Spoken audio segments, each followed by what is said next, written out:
हरे कृष्णा। ओम नमः शिवाय। कल हमने कथा में बात करी थी कि महादेव को कल्प वृक्ष के सम्मुख खड़े होने पर पुरानी घटनाएं याद आती हैं कि किस प्रकार माता पार्वती ने उन्हें कल्प वृक्ष के साथ बांधा था और दान में दिया था। अरुणासुर और भूतनाथ का युद्ध जो अभी चल रहा है, जिसमें लगातार अरुणासुर जो है वो पराजित होता जा रहा है।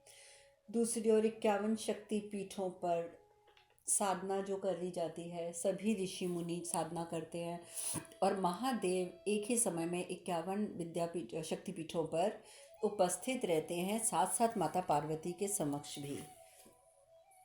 और इस प्रकार से माता लक्ष्मी भी उनसे मिलने आती हैं। माता लक्ष्मी जो है उनको भगवान विष्णु रोकने का प्रयास भी करते हैं, लेकिन माता लक्ष्मी कहती हैं कि नहीं, अभी मेरा जाना उचित है, क्योंकि अभी जो परिस्थितियां चल रही हैं तो देवी पार्वती को आश्वासन की आवश्यकता अभी है।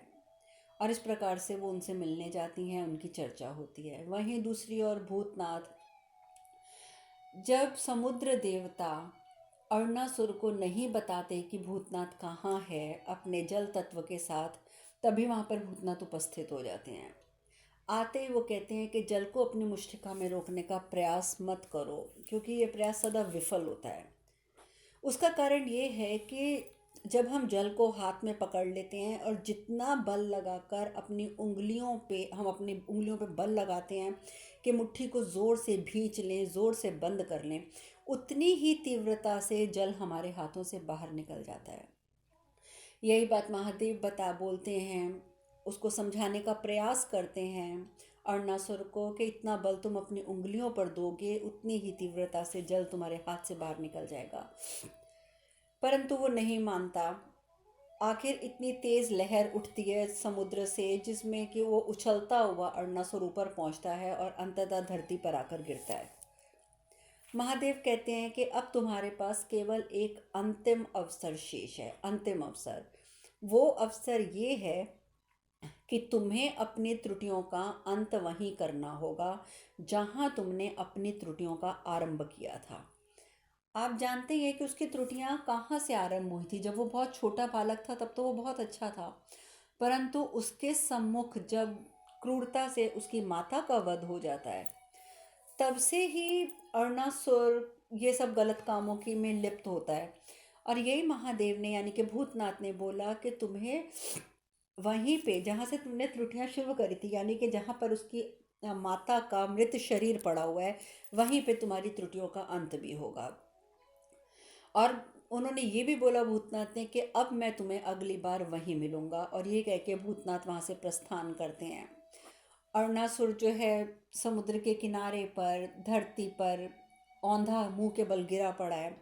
समुद्र देव आते हैं। समुद्र देव कहते हैं कि मैं प्रार्थना करूंगा कि इस युद्ध के अंतिम चरण में तुम्हें इस बात का बोध हो जाए कि जिससे तुम युद्ध कर रहे हो वो कौन है और वो हर नियमों से परे हैं, उस बात की तुम्हें सद्बुद्धि मिल जाए। लेकिन अरुणासुर के ऊपर 4 युद्ध पराजित होने के बाद भी किसी बात का कोई असर नहीं है।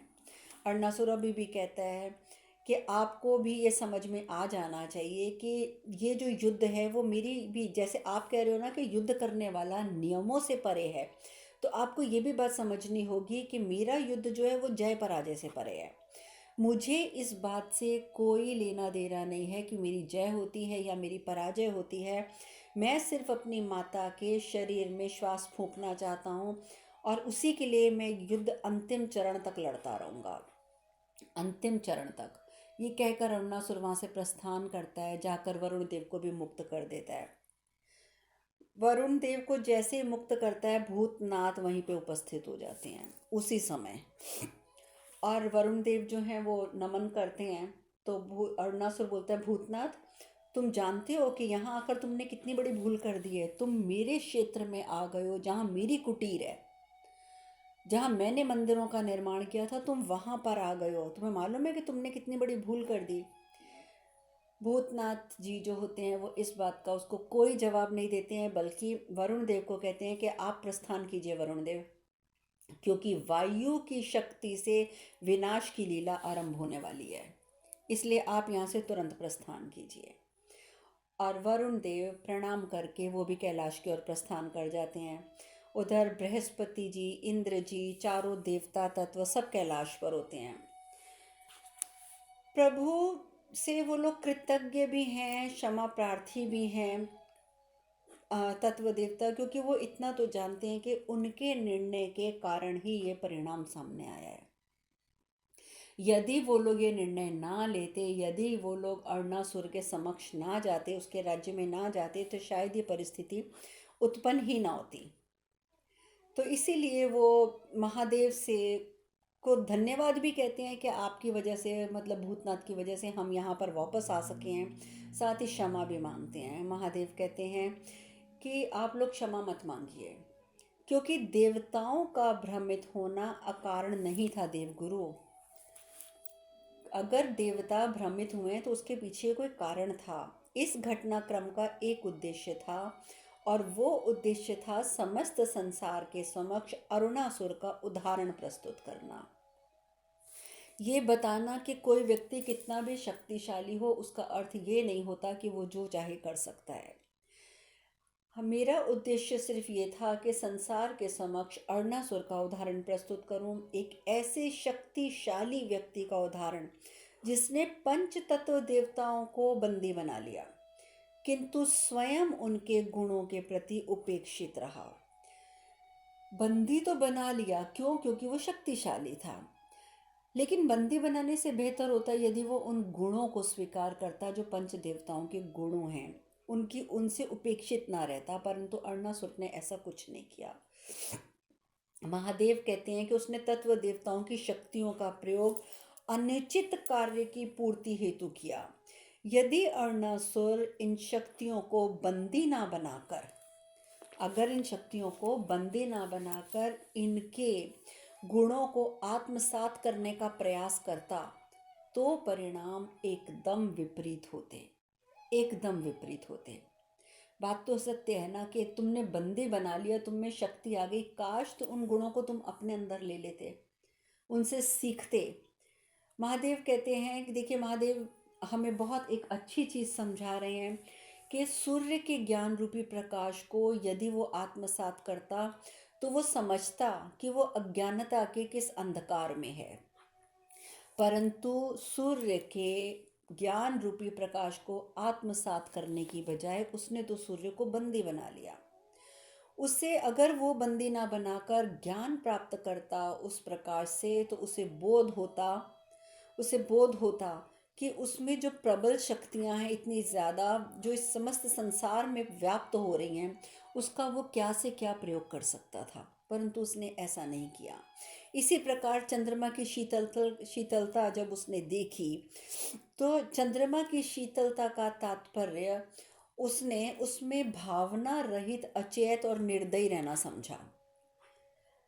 जिस माँ से अरुणासुर इतना प्रेम करता था, इतना प्रेम करता था, उसकी देह को अग्नि से मुक्ति ना देकर वो अपने पिता के प्रति क्रोध और प्रतिशोध की अग्नि में जलता रहा।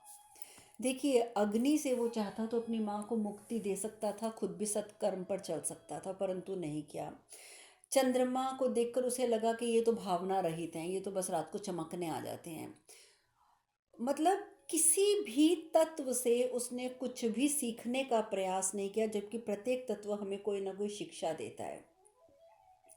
जल तत्व से अगर अरुणासुर चाहता, महादेव कहते हैं, तो वो तरलता या आर्द्रता सीख सकता था, परंतु तरलता या आर्द्रता ना सीखकर अपनी विचारधारा, वो अपनी धारणाओं को सत्य मानकर वो जीता रहा, उसी पर अटका रहा। जैसे कि महादेव ने पहले भी कहा था कि यदि जल एक जगह पर एकत्र हो जाए तो वो उसमें कई प्रकार की अशुद्धियाँ और अपवित्रता आ जाती है। वही उसके विचारों की अपवित्रता, जो उसके बचपन के संस्कार में, बचपन की परिस्थिति से जो उसके दिमाग में घुस गई थी, वो आज तक विचार वही के वहीं थे। महादेव कहते हैं कि जिस तत्व पर अरुणासुर विजय प्राप्त करना चाहता था, वो तत्व तो वैसे भी सदैव उसके नेत्रों में था। आवश्यकता थी तो केवल उसके रोने की और नम्रता को आत्मसात करने की। और आप जानते हैं कि जो व्यक्ति रोता नहीं है वो व्यक्ति नम्रता को आत्मसात नहीं कर पाता। आप जानते हैं कि महादेव भी रोए हैं। महादेव तो भगवान हैं, पुरुष और भगवान, परंतु फिर भी वो रोए हैं और इसीलिए उनके अंदर नम्रता जो है वो बहुत ज़्यादा है। और अब इस क्षण महादेव कहते हैं अरुणासुर वायु की ग्रहणशीलता और स्वाधीनता को भी अस्वीकार कर रहा है, चूंकि वो स्वयं अपने हठ के पराधीन है। और जब वो अपने हठ के पराधीन है तो उसको ग्रहणशीलता और स्वाधीनता की बात तो समझ ही नहीं आ रही है, और इसका परिणाम भी उसे शीघ्र ही ज्ञात हो जाएगा। इस प्रकार की वार्ता सुनकर तत्व देवता थोड़े से अपने अंदर की ग्लानि से उभरते हैं, क्योंकि उनके अंदर जो ग्लानि बढ़ती जा रही थी कि माता पार्वती आज इतनी तकलीफ में है, तो वो सिर्फ और सिर्फ हम देवताओं की वजह से। दूसरी ओर भूतनाथ वो अरुणासुर के समक्ष है। भूतनाथ कहते हैं ध्यान से देखो अरुणासुर, ध्यान से देखो और समझो, अपने भूतकाल को देखो और समझो, और इसके साथ साथ वर्तमान में अपने भविष्य काल के लिए एक ऐसा निर्णय लो जो उचित हो, क्योंकि वो निर्णय निर्धारित करेगा कि वायु तत्व से तुम्हें सुख मिलने वाला है या तुम्हें कष्ट भरी आंधी मिलने वाली है। ये बात तो अब तुम्हारे विचार करने पर ही निर्भर करेगी, तुम्हारे खुद के चयन पर निर्भर करेगी। परंतु अरुणासुर कहता है कि जिसे अपना गंतव्य ज्ञात रहे उसे पुनः विचार करने की क्या आवश्यकता है, उसे पुनः विचार करने की कोई आवश्यकता नहीं है। आओ भूतनाथ, आज निर्णय हो जाने दो, आज निर्णय हो जाने दो, मुझे जो मिलेगा मुझे स्वीकार्य है, परंतु मेरा गंतव्य मेरी माता के शरीर को स्वस्थ करना है, मेरा गंतव्य तो वही रहेगा, मुझे किसी बात पर पुनः विचार नहीं करना। और भूतनाथ जी एक ही मुष्टि जो अपनी धरती पर मारते हैं और वायु की तीव्रता से अरुणासुर ऊपर उछल जाता है और उन दोनों में एक प्रकार से युद्ध का प्रारंभ होता है। उधर कैलाश पर सभी उपस्थित होते हैं।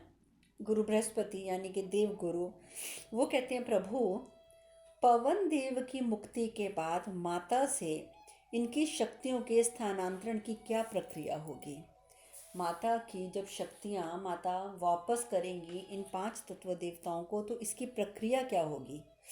महादेव कहते हैं कि जितनी कठिनाई पार्वती को इस पंच तत्व शक्तियों को संतुलित कर प्रवाहित करने में हुई है, उससे कहीं अधिक कठिनाई उसे उन्हें मुक्त करने में होगी।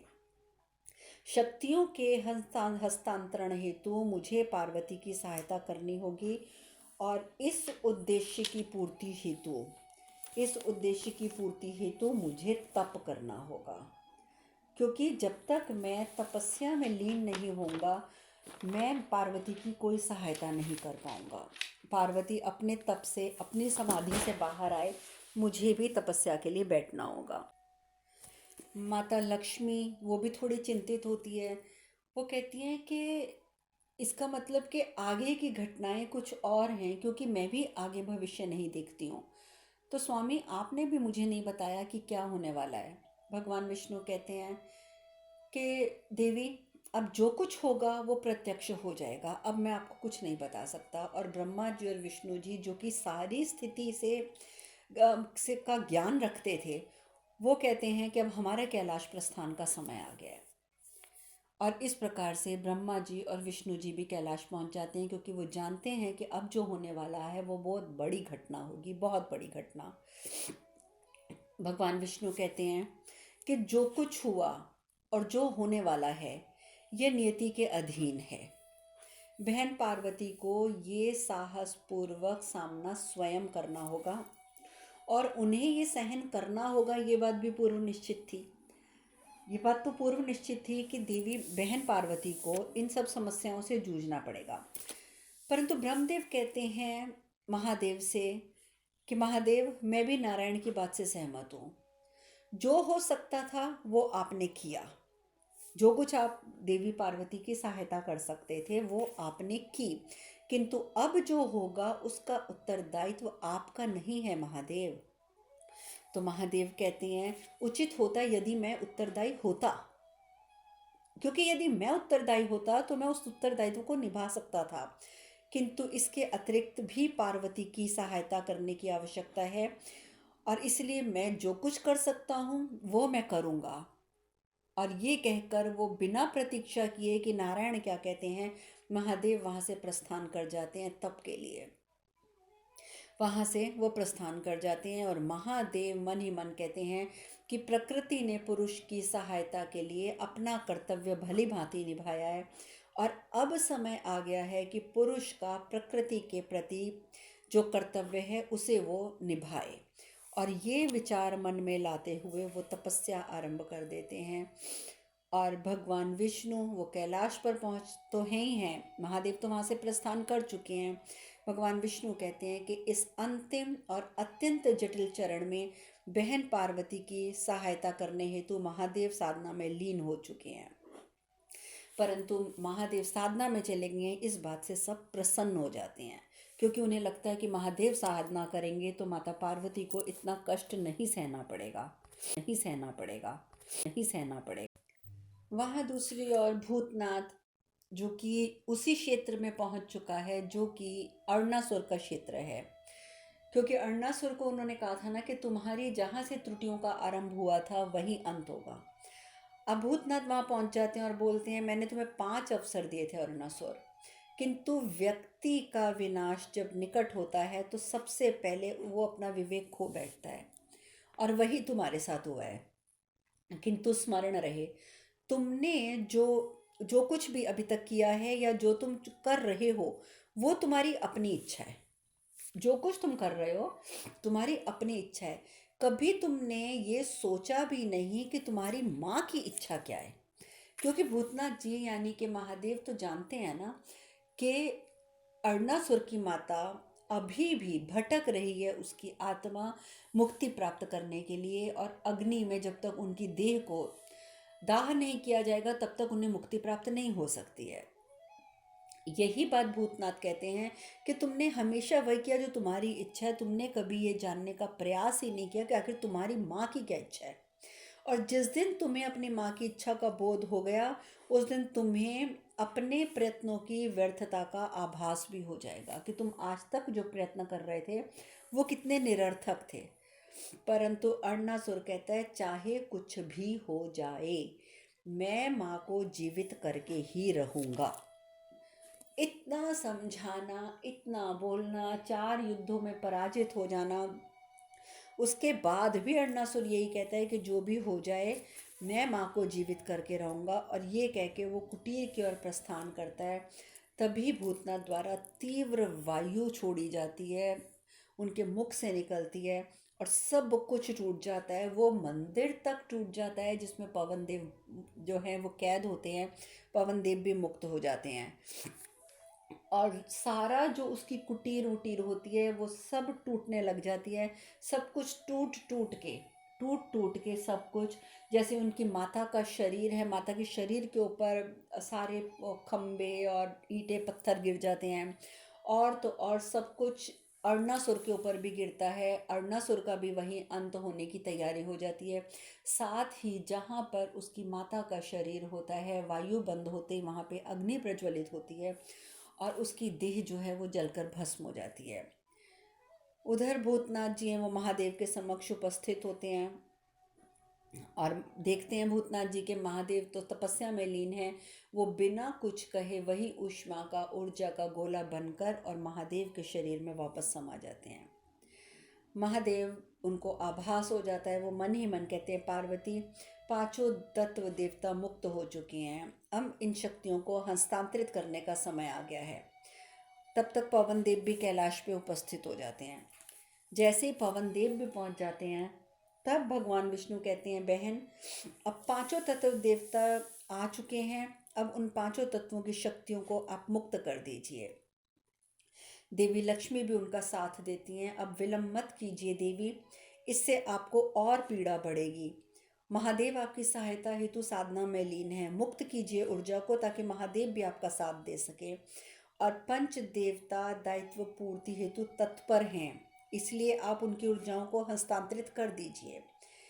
जब इस प्रकार से भगवान विष्णु और माता लक्ष्मी ये बात कहते हैं, माता पार्वती के नेत्र खुल जाते हैं और जैसे ही नेत्र खुलते हैं माता पार्वती कहती हैं स्वामी, और जैसे ही वो स्वामी को पुकारती हैं उधर महादेव के नेत्र खुल जाते हैं कि पार्वती, पार्वती मुझे पुकार रही है।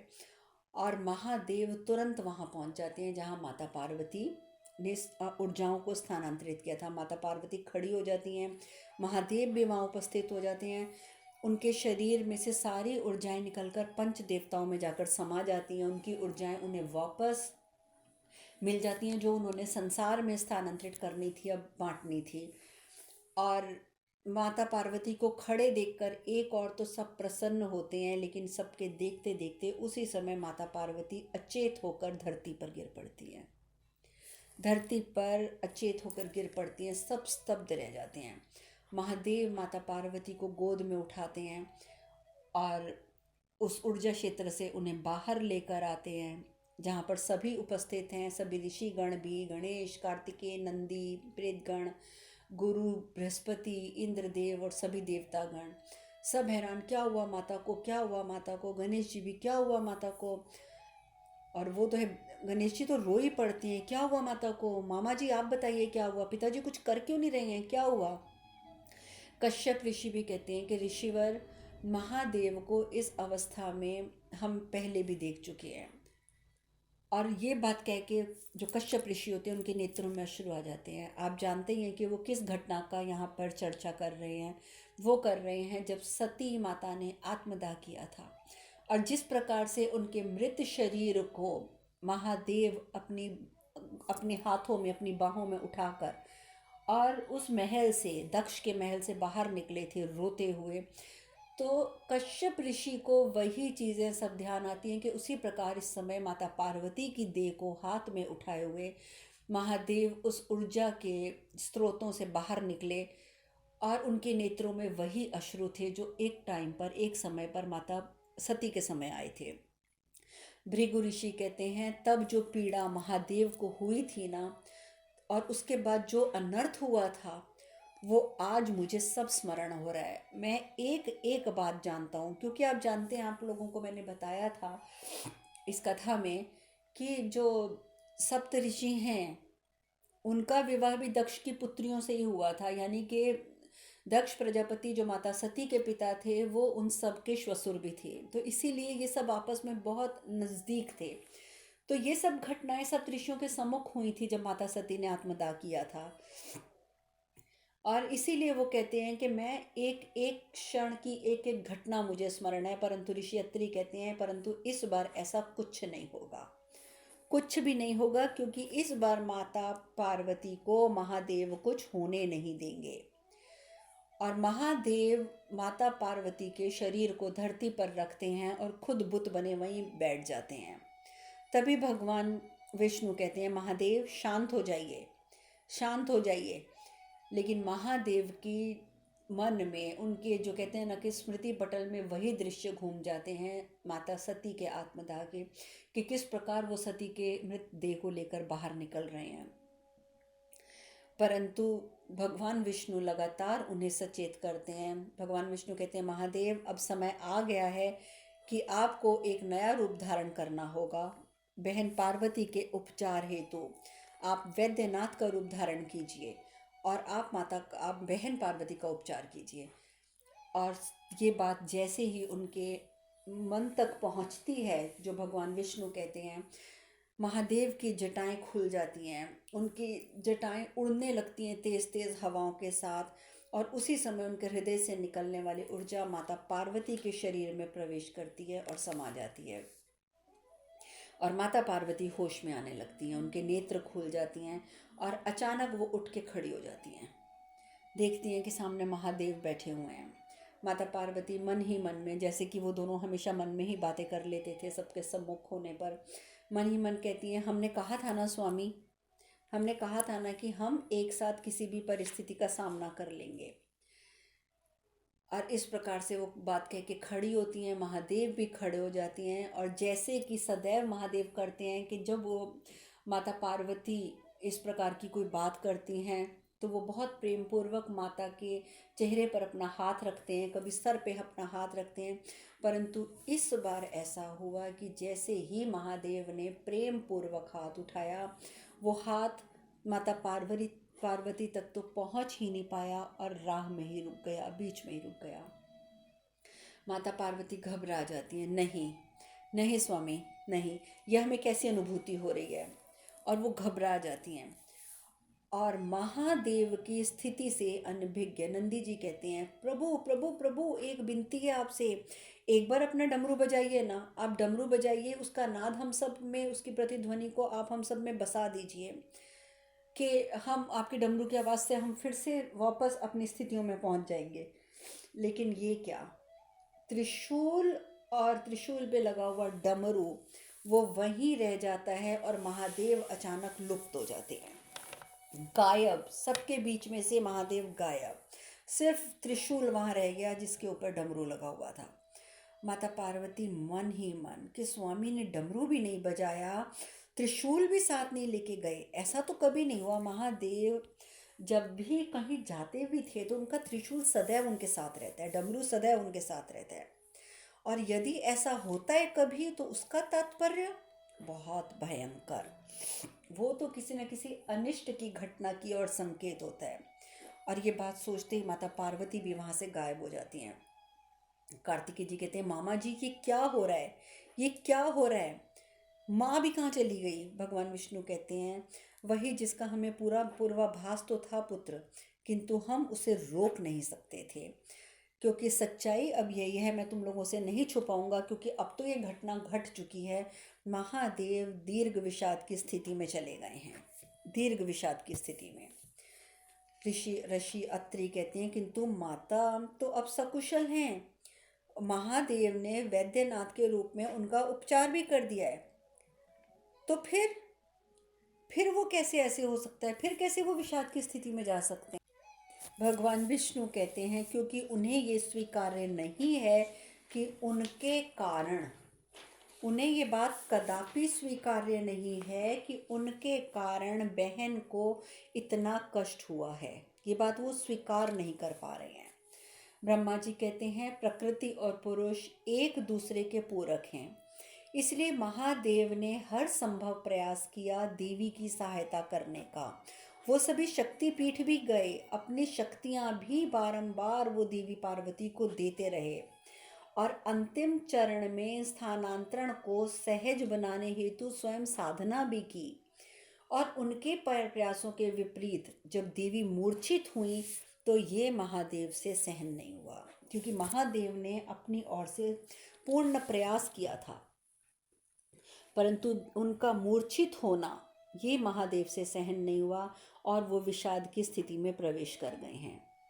इंद्रदेव भी बहुत हैरान होते हैं। इंद्रदेव कहते हैं कि महादेव विषादपूर्ण कैसे हो सकते हैं, वो तो आसक्तियों से, भावनाओं से मुक्त हैं, वो तो इन सब चीज़ों से परे हैं, तो फिर वो कैसे विषाद में जा सकते हैं। भगवान विष्णु कहते हैं, देवराज, विषाद की स्थिति में जाने वाले महादेव एक पति भी हैं, और वो भी ऐसे पति जो अपनी पत्नी से अपार प्रेम करते हैं, अपार प्रेम।